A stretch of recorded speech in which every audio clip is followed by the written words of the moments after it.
Full ಚಳಿ, ಬೆಂಗಳೂರು ಚಳಿ ಆಗ್ಬಿಟ್ಟೈತೆ.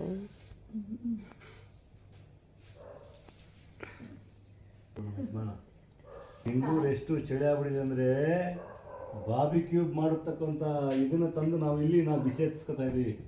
ಅಷ್ಟು ತಣ್ಣಗೈತೆ ಚಳಿ. ಅಮ್ಮ, ನಾವು ಯಾವಾಗಲೂ ನೋಡಿರಪ್ಪ ಇಷ್ಟು ಚಳಿ. ಇಷ್ಟು ಕಾಲಿಟ್ಟರೆ ಚಳಿ, ಕಾಲು ಏನು ಇಲ್ದಿರ ನಡೆಯೋಕ್ಕಾಗಲ್ಲ, ಆ ಥರ ಚಳಿ. ಚಿಕನ್ ಕುತ್ಕೋಬೇಕಾಗಿಬಿಡ್ತದೆ. ಇದು ಮಿನಿ ಕಾಶ್ಮೀರ. ಹೌದು, ಮಿನಿ ಕಾಶ್ಮೀರ, ಮಿನಿ ಊಟಿನೋ, ಮಿನಿ ಕೊಡೈಕೆನಾಲ, ಏನೋ ಮಿನಿ ಮೂನಾರೋ ಏನೇ ಹೇಳ್ಬೋದು, ಅಷ್ಟು ಬಿಸಿ ಆಗ್ಬಿಟ್ಟಿದೆ. ಇದ್ದಲು ತುಂಬ ಇಷ್ಟು ಚಳಿ ನಾನು ಎಲ್ಲೂ ನೋಡಿರಲಿಲ್ಲ.